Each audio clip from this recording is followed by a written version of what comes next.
Hello everyone, সবাইকে সোনামণি learning সেন্টারে স্বাগত। আজকের ভিডিওতে আমি নিয়ে এসেছি সপ্তম শ্রেণীর বাংলা পাঠ্য বইয়ের অন্তর্গত শীর্ষেন্দু মুখোপাধ্যায় রচিত পাগলা গণেশ নামক যে গল্পটি রয়েছে, সেই গল্পের হাতে কলমে সমস্ত প্রশ্নের উত্তর। তোমাদের প্রত্যেকেই বলবো, পাগলা গণেশ গল্পটি খুব ভালো করে পড়ে তার বিষয়বস্তু খুব ভালো করে বুঝে নেবে, তাহলে হাতে কলমে প্রশ্নের উত্তর বুঝতে অনেক সুবিধা হবে। তার সাথে বলে রাখি, তোমরা প্রত্যেকেই খাতা পেন ও পেপার নিয়ে বসবে, আমার সাথে সাথে নোট ডাউন করবে। তাহলে চলো শুরু করা যাক আজকের পর্বটি। তাহলে দেখো একের দাগে কি বলেছে, সঠিক উত্তরটি বেছে নিয়ে লেখো। একের এক, পাগলা গণেশ একটি বিজ্ঞান, কল্পবিজ্ঞান নাকি রূপকথা বিষয়ক গল্প? তো সঠিক উত্তরটি হবে কল্পবিজ্ঞান বিষয়ক গল্প। পরের প্রশ্ন, অবজারভেটরির বাংলা প্রতিশব্দ পরীক্ষাগার, গবেষণাগার নাকি নিরীক্ষণাগার? তো সঠিক উত্তরটি হবে নিরীক্ষণাগার। ঠিক আছে। পরের প্রশ্ন, একের তিন, সভ্য সমাজ থেকে দূরে পালিয়ে গিয়ে গণেশ হিমালয়ের গিরিগুহায়, গভীর জঙ্গলে নাকি মহাকাশে আশ্রয় নিয়েছেন? তো সঠিক উত্তরটি হবে হিমালয়ের গিরিগুহায় আশ্রয় নিয়েছিলেন। নেক্সট প্রশ্ন, একের চার, গল্পের তথ্য অনুসারে মৃত্যুঞ্জয় টনিক আবিষ্কার হয়েছিল 3589, 3439 নাকি 3500 সালে? তো সঠিক উত্তরটি হবে 3439 সালে। ঠিক আছে, চলো পরের প্রশ্নে। নেক্সট দেখো, দুইয়ের দাগ, সংক্ষেপে উত্তর দাও। দুইয়ের এক, সালটা 3589, এই সময়ের মধ্যে পৃথিবীতে কোন কোন নতুন বৈজ্ঞানিক আবিষ্কারের কথা গল্পে বলা হয়েছে? উত্তর, 3589 সালের মধ্যে বেশ কিছু আজব আকৃতির উড়ান যন্ত্রের আবিষ্কারের কথা গল্পে বলা হয়েছে। এর পাশাপাশি সূর্যের আরও দুটো গ্রহ আবিষ্কৃত হয়েছে ও জানা গেছে সূর্যের আর কোনো গ্রহ নেই। এছাড়া আলোর চেয়ে বেশি গতিসম্পন্ন মহাকাশযান তৈরি হয়েছে। চাঁদ, শুক্র, মঙ্গল গ্রহে ল্যাবরেটরি স্থাপনের কথাও উল্লেখ হয়েছে। ঠিক আছে, দেখো পরের প্রশ্ন, দুইয়ের দুই, ওসব অনাবশ্যক ভাবাবেগ কোনো কাজেই লাগে না। অনাবশ্যক ভাবাবেগ বলতে কি বোঝানো হয়েছে? তাকে সত্যি তোমার অনাবশ্যক বলে মনে হয় কি? উত্তর, এ গল্পে কবিতা, গান, ছবি আঁকা, সাহিত্য প্রভৃতি চন্দন আবেগ মিশ্রিত বিষয়কে অনাবশ্যক ভাবাবেগ বলা হয়েছে। তারপর দেখো বলছে, তাকে সত্যি তোমার অনাবশ্যক বলে মনে হয় কি? এর উত্তর, এগুলো মোটেই অনাবশ্যক নয়, কারণ এইগুলির মধ্য দিয়ে মানুষের সুকুমার বৃত্তিগুলি প্রকাশিত হয়। মানুষের জীবনে যদি এই সৃজনশীল কর্ম না থাকে, তাহলে জীবন একঘেয়েমিতে পূর্ণ হয়ে যাবে, জীবন থেকে প্রাণের আবেগ হারিয়ে যাবে। ঠিক আছে, চলো নেক্সট প্রশ্ন।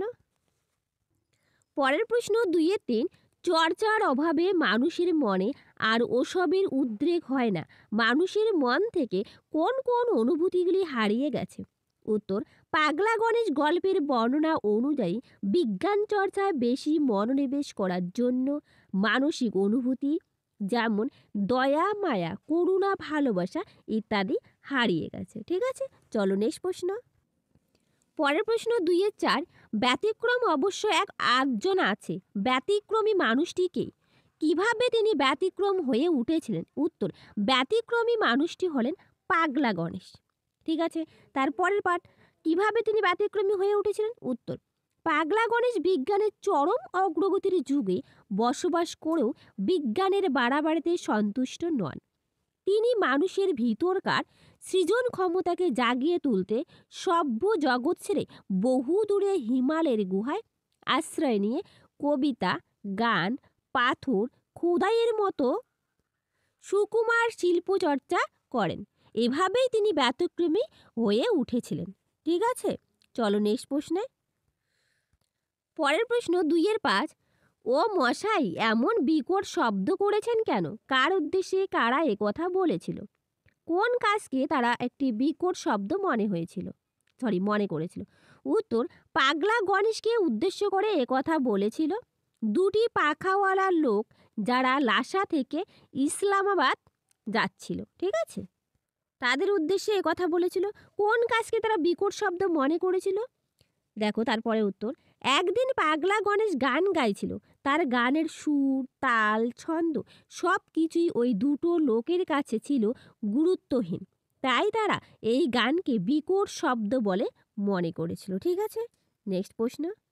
পরের প্রশ্ন 2-6, গণেশ তাদের মুখশ্রী ভুলে গেছে। গণেশ কাদের মুখশ্রী ভুলে গেছে? তার এই ভুলে যাওয়ার কারণ কি বলে তোমার মনে হচ্ছে? উত্তর, গণেশ তার 3 ছেলে 1 মেয়ের মুখশ্রী ভুলে গেছে। মুখশ্রী মানে মুখের যে গঠনটা থাকে না, সেটাকে বলছে মুখশ্রী। ঠিক আছে, তারপর দেখো তার এই ভুলে যাওয়ার কারণ কি বলে তোমার মনে হয়? উত্তর, গণেশের ছেলেমেয়েরা প্রত্যেকেই কৃতি বিজ্ঞানী ও নিজের নিজের বিজ্ঞান সাধনায় ব্যস্ত থাকত। বিগত 100 বছরের মধ্যে তারা বাবার সঙ্গে দেখা সাক্ষাৎ করেননি, তাই গণেশ তাদের মুখশ্রী ভুলে গেছে। ঠিক আছে, তোমাদের বলে রাখি, যদি তোমাদের ভিডিওটা ভালো লেগে থাকে একটা লাইক, শেয়ার অ্যান্ড কমেন্ট করবে। ঠিক আছে, চলো নেক্সট প্রশ্নে। পরের প্রশ্ন 2-7, গণেশকে সসম্ভ্রমে অভিবাদন করে বলল, কে কি বলেছিল? তার এভাবে তাকে সম্মান জানানোর কারণটা কি? উত্তর, গণেশের প্রাক্তন ছাত্র এক পুলিশ গণেশকে বলেছিল যে সে গণেশের কাছে কলকাতার সায়েন্স কলেজে মাইক্রো ইলেকট্রনিক্স পড়েছিল। ঠিক আছে, তারপর বলছে তাকে সম্মান জানানোর কারণটা কি? গণেশ ওই ব্যক্তির প্রাক্তন অধ্যাপক, তাই প্রাক্তন শিক্ষকের সঙ্গে সাক্ষাৎ হওয়ায় সে তাকে সম্মান জানিয়েছিল। ঠিক আছে, চলো নেক্সট প্রশ্ন। পরের প্রশ্ন 2-8, আমি পৃথিবীকে বাঁচানোর চেষ্টা করেছি। বক্তা কিভাবে পৃথিবীকে বাঁচানোর চেষ্টা করেছিল?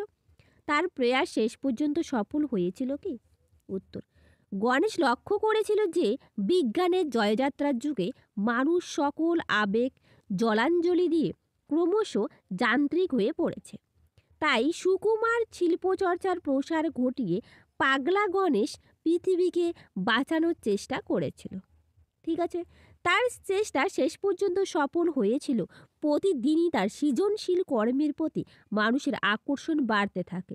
তারা আবার গান, কবিতা, ছবি আঁকা শুরু করে। ঠিক আছে, তারপর দেখো 2-9, লোকটা অসহায়ভাবে মাথা নেড়ে বলল, এখানে কার কথা বলা হয়েছে? সে কি বলল? তার এই অসহায়ভাবে মাথা নাড়ার কারণ কি? উত্তর, জনৈক পুলিশম্যান যিনি গণেশের প্রাক্তন ছাত্র, এখানে তার কথা বলা হয়েছে। গণেশের লেখা কবিতা পড়ে সে বলল যে সে কিছুই বুঝতে পারছে না।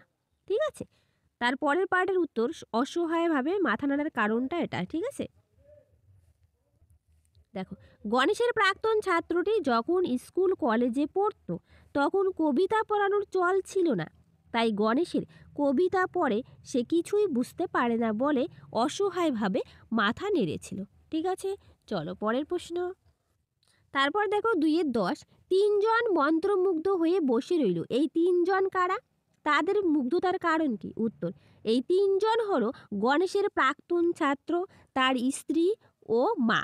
ঠিক আছে, গণেশের গান, কবিতা শুনে ও ছবি দেখে তার প্রাক্তন ছাত্র এবং তার স্ত্রী ও মা কিছু বুঝতে পারে না ঠিকই, কিন্তু ওই সকল সুকুমার শিল্প বস্তুগুলি তাদের মনে এক বিচিত্র ভাব সৃষ্টি করে, তাই তারা মন্ত্রমুগ্ধ হয়ে পড়েছিল।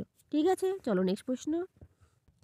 তারপর 3 দাগ দেখো, পাগলা গণেশ গল্পের মুখ্য চরিত্র গণেশকে তোমার কেমন লাগে? উত্তর, পাগলা গণেশ গল্পের প্রধান চরিত্র গণেশ আমার প্রিয় চরিত্র। গল্পের লেখক তার নাম পাগলা গণেশ দিল, বাস্তবে সে ছিল বিজ্ঞানের একজন ছাত্র। তবুও তার মনে হয়েছিল বিজ্ঞানের অগ্রগতির একটি সীমা থাকা দরকার। সুকুমার শিল্প বিরোধী আন্দোলন দেখে সে বুঝেছিল মানুষের মনে যদি দয়া, মায়া, মমতা, আবেগ না থাকে, কিংবা মানুষ যদি সৃজনশীল ক্ষমতার প্রকাশ ঘটাতে না পারে, তাহলে তারা যন্ত্রে পরিণত হবে। তার ধারণা বিজ্ঞান মানুষকে অনেক সুযোগ সুবিধা দিলেও মনের চাহিদা মেটাতে পারে না। তাই গণেশ একা একাই পৃথিবীকে বাঁচানোর জন্য কবিতা, গান, ছবি আঁকার চর্চা শুরু করেছিল এবং সফল হয়েছিল। পৃথিবীর জন্য তার এই আন্তরিক ভালোবাসা আমাকে মুগ্ধ করেছে। ঠিক আছে, চলো নেক্সট প্রশ্ন। তারপর দেখো পরের দাগ 4 কি বলছে? অর্থ অপরিবর্তিত রেখে নিম্ন রেখাঙ্কিত পদগুলির পরিবর্তে নতুন শব্দ বসাও। ঠিক আছে, যেগুলোতে দাগ দেওয়া আছে সেই শব্দগুলোর অর্থটাকে একই রাখতে হবে। একই অর্থ রেখে অন্য আরেকটি শব্দ বসাতে হবে, ঠিক আছে? তাহলে দেখো একটা উদাহরণ দেখলে তুমি বুঝতে পারবে। দেখো 4-1, ওসব অনাবশ্যক ভাবাবে কখনোই কাজে লাগে না। এই যে অনাবশ্যক শব্দটা নিচে দাগ দেওয়া আছে, সেই শব্দটার পরিবর্তে অন্য একটা শব্দ ব্যবহার করতে হবে এবং সেই শব্দের মানে অনাবশ্যক শব্দের মানে একই থাকতে হবে, ঠিক আছে? দেখো 4-1 উত্তর, ওসব অপ্রয়োজনীয় ভাবাবেগ কোনো কাজেই লাগে না। এখানে অনাবশ্যকের জায়গায় অপ্রয়োজনীয় কথাটা বসানো হয়েছে, ঠিক আছে? তারপর দেখো 4-2, কেউ ঠাট্টা বিদ্রুপ করলো না। এই যে ঠাট্টা বিদ্রুপ এই শব্দটার একই অর্থে অন্য কোনো শব্দ ব্যবহার করতে হবে। দেখো 4-2 এর উত্তর, কেউ রঙ্গ তামাশা করলো না। তাহলে ঠাট্টা বিদ্রুপের একই অর্থযুক্ত শব্দ রঙ্গ তামাশা, ঠিক আছে? পরের প্রশ্ন 4-3, দুনিয়াটা বেঁচে যাবে। দুনিয়াটা বলতে এই পৃথিবীটা। উত্তর দেখো, পৃথিবীটা বেঁচে যাবে, ঠিক আছে? তারপর দেখো 4-4, মহাসচিব তার বিমান থেকে নামলেন গণেশের ডেরায়। এখানে দুটো শব্দ রয়েছে, একটা বিমান একটা ডেরায়। দেখো উত্তর, মহাসচিব তার আকাশযান থেকে নামলেন গণেশের আস্তানায়, ঠিক আছে? ডেরায় বলতে আস্তানায় আর বিমান বলতে আকাশযান, ঠিক আছে? তাহলে চলো পরের দাগের প্রশ্নের উত্তর। তারপর দেখো 4-5, গণেশকে সসম্ভ্রমে অভিবাদন জানিয়ে বলল। 4-5 উত্তর, গণেশকে সসম্মানে অভিবাদন করে বলল, ঠিক আছে? এখানে সসম্মানে সসম্ভ্রমে একই অর্থ। পরের প্রশ্ন 4-6, লোকে গান গাইতে লেগেছে, কবিতা মক্ষ করছে। 4-6 উত্তর, লোকে গান গাইতে লেগেছে, কবিতা অভ্যাস করছে। মক্ষ করছে আর অভ্যাস করছে একই অর্থ, ঠিক আছে? নেক্সট 4-7, হিমালয় যে খুব নির্জন জায়গা তা নয়। 4-7 উত্তর, হিমালয় যে খুব জনহীন জায়গা তা নয়, ঠিক আছে? নেক্সট দাগ 4-8, ধুর মশাই এ যে বিটকেল শব্দ। 4-8 উত্তর, ধুর মশাই এ যে বিশ্রী শব্দ। বিটকেল শব্দ আর বিশ্রী শব্দের একই অর্থ, ঠিক আছে? তাহলে এগুলো গেল। এবার দেখো পরের প্রশ্ন কি বলছে। এরপর দেখো 5-এর দাগ, এক কথায় লেখো। মহান যে সচিব, মহান যে সচিব তাকে বলা হয় মহাসচিব। তারপর দেখো প্রতিরোধ করে যে, প্রতিরোধ করে যে সে প্রতিরোধী। তারপর গতিবেগ আছে যার, গতিবেগ আছে যার গতিময়। নেক্সট মৃত্যুকে জয় করেছে যে, মৃত্যুকে জয় করেছে যে মৃত্যুঞ্জয়। অন্ত নেই যার, অন্ত নেই যার অনন্ত, ঠিক আছে? এগুলো এক কথায় প্রকাশ, পরীক্ষায় এগুলো আসবে, ঠিক আছে? চলো পরের প্রশ্ন। নেক্সট দেখো পরের দাগ, দেখো 6-এর দাগ, সন্ধি বিচ্ছেদ করো। মাধ্যাকর্ষণ, মধ্য যোগ আকর্ষণ মাধ্যাকর্ষণ। আবিষ্কার, আবি যোগকার আবিষ্কার। মৃত্যুঞ্জয়, মৃত্যুঞ্যোগ জয় মৃত্যুঞ্জয়। অনাবশ্যক, অনা যোগ বশ্যক অনা যোগ আবশ্যক অনাবশ্যক। গবেষণা, গো যোগ এসোনা গবেষণা। তারপর অন্তরিক, অন্তযোগ ইক্ষ অন্তরিক্ষ, ঠিক আছে? তারপর দেখো গণেশ, গণ যোগ ইস গণেশ। হিমালয়, হিম যোগ আলয় হিমালয়। নিঃ যোগ জন নির্জন। গবেষণাগার, গো যোগ এসোনা যোগ আগার গবেষণাগার, ঠিক আছে? শেষে দেখো দেওয়া আছে, শেষে দেখো দেওয়া আছে পরীক্ষা, পরি যোগ ইক্ষা পরীক্ষা, ঠিক আছে? প্রত্যেকটা সন্ধি বিচ্ছেদ ভেরি ভেরি ইম্পর্টেন্ট, ঠিক আছে? তোমরা পারলে খাতায় নোট ডাউন করে রাখবে। চলো পরের প্রশ্ন। তারপর দেখো 7-এর দাগ, সমার্থক শব্দ লেখো। কৃত্রিম, নকল মানে কৃত্রিম, অলিক মানে কৃত্রিম, মিথ্যা মানে কৃত্রিম। তারপর দেখো পৃথিবী, পৃথিবী। বসুন্ধরা মানে পৃথিবী, পৃথ্বী মানে পৃথিবী, বিশ্ব মানে পৃথিবী, জগৎ মানে পৃথিবী, ধরিত্রী মানে পৃথিবী। তবে আন্দোলন, বিপ্লব মানে আন্দোলন, লড়াই মানে আন্দোলন, সংগ্রাম মানে আন্দোলন এবং আলোড়ন মানে আন্দোলন, ঠিক আছে? চলো পরের দাগ। এরপর দেখো 8-এর দাগ, নিম্নলিখিত বিশেষণগুলির পর উপযুক্ত বিশেষ্য বসাও এবং বাক্য রচনা করো। কৃত্রিম, কৃত্রিমের হচ্ছে উপযুক্ত বিশেষ্য কৃত্রিম অঙ্গ। পা কাটা লোকটি কৃত্রিম অঙ্গের সাহায্যে চলাফেরা করে। তারপর মেদুর, মেদুরের হচ্ছে বিশেষ্য মেদুর মন। বিকাশবাবু মেদুর মনে গান ধরলেন। তারপর সুকুমার, সুকুমারের বিশেষ্য সুকুমার শিল্প। সুকুমার শিল্প হারিয়ে গেলে পৃথিবীর রসাতলে যাবে। তারপর নেক্সট যান্ত্রিক, যান্ত্রিকের বিশেষ্য যান্ত্রিক উপায়। যান্ত্রিক উপায়ে কাজ করলে কষ্ট কম হয়। ফিরোজা, ফিরোজা আকাশ, ফিরোজা আকাশ শরৎকালের পরিবেশকে মুখরিত করে তোলে। নেক্সট, মন্ত্রমুগ্ধ, মন্ত্রমুগ্ধ বাণী, গুরু নানকের মন্ত্রমুগ্ধ বাণীতে সকলে শান্ত হলো। ঠিক আছে, এই বাক্যগুলো দিয়েছে, উপযুক্ত বিশেষ্য বসাতে বলেছে, তারপর বাক্য রচনা করতে বলেছে। আমি করিয়ে দিলাম, তোমরা খাতায় নোট ডাউন করে রাখবে। পরের প্রশ্ন দেখো, তারপর 9 দাগে কি বলছে, রেখাঙ্কিত পদগুলির কারক ও বিভক্তি নির্ণয় করো। তোমরা নিশ্চয়ই কারক কি জিনিস জেনেছো আগেই, তো আমি প্রশ্নগুলো সলভ করার সঙ্গে সঙ্গে আমি বলেও দিব। ঠিক আছে, 9-1, গণেশও আর সকলের মতো টনিকটা খেয়েছিল। খেয়েছিল যেহেতু ক্রিয়া, তো কে খেয়েছিল? গণেশ খেয়েছিল। গণেশের নিচে দাগ আছে, কে খেয়েছিল? গণেশ খেয়েছিল। কে দিয়ে প্রশ্ন করলে যে উত্তর পাওয়া যায় সেটা কর্তৃকারক হয়, তাহলে গণেশ কর্তৃকারকের শূন্য বিভক্তি। 9-2, তার গানের গলা বেশ ভালোই। কিসের গলা? গানের গলায়। কিসের দিয়ে যখন প্রশ্ন করা হয় উত্তর পাওয়া যায় সেটা সম্বন্ধ পদে এর বিভক্তি। ঠিক আছে, পরের প্রশ্ন 9-3, আকাশে একটা পিঁপে ভাসছিল।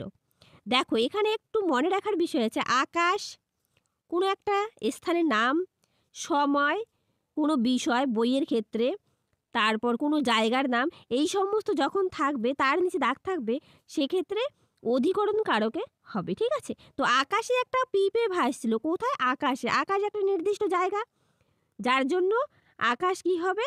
অধিকরণ কারক হবে। ঠিক আছে, পরের প্রশ্ন 9-4, আজ সকালে গণেশকে কবিতায় পেয়েছে। দেখো, এখানে সকালে একটা সময় বোঝাচ্ছে, আমি একটু আগেই বললাম সময় বোঝালে অধিকরণ কারক হয়, তাহলে 9-4 উত্তর সকালে অধিকরণ কারকে এ বিভক্তি। সকালে এ আছে, এ বিভক্তি। ঠিক আছে, পরের দাগ 9-5, আমি পৃথিবীকে বাঁচানোর চেষ্টা করছি। কি করছি? পৃথিবীকে বাঁচানোর চেষ্টা করছি।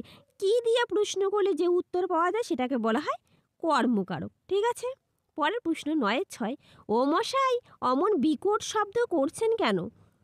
কি করছে? শব্দ করছে। কি দিয়া প্রশ্ন করলে যে উত্তর পাওয়া যায় তাকে কর্মকারক বলা হয়, তাহলে শব্দ কর্মকারকে শূন্য বিভক্তি। নেক্সট 9-7, রাষ্ট্রপুঞ্জের মহাসচিব তার বিমান থেকে নামলেন। কোথা থেকে নামলেন? বিমান থেকে। ঠিক আছে, থেকে এটা অনুসর্গ, বিমান থেকে নামলেন। হইতে থেকে এই সমস্ত শব্দ থাকলে অপাদান কারকে হবে। বোঝা গেল? হইতে থেকে এই শব্দগুলো থাকলে অপাদান কারক হবে, আর হইতে থেকে হচ্ছে অনুসর্গ। পরের প্রশ্ন এবং শেষ প্রশ্ন, 3 জন মন্ত্রমুগ্ধ হয়ে বসে রইল। মন্ত্রমুগ্ধের নিচে দাগ দেওয়া আছে। ঠিক আছে, কেমনভাবে বসলো? মন্ত্রমুগ্ধের দ্বারা বসে রইল, অর্থাৎ মন্ত্রমুগ্ধ করণ কারকে শূন্য বিভক্তি। এই ছিল আজকের প্রশ্ন। হাতে কলমে যত প্রশ্ন আছে প্রত্যেকটা প্রশ্ন আমি সলভ করে দিলাম। তোমরা প্রত্যেকেই খাতায় নোট ডাউন করে রাখবে। আর এর সাথে বলে রাখি, তোমরা যারা নতুন প্লিজ চ্যানেলটা সাবস্ক্রাইব করে পাশে থাকবে, পাশে থাকার বেল আইকনটি ক্লিক করে রাখবে। সো থ্যাংক ইউ এভরিওয়ান, সবাই ভালো থেকো।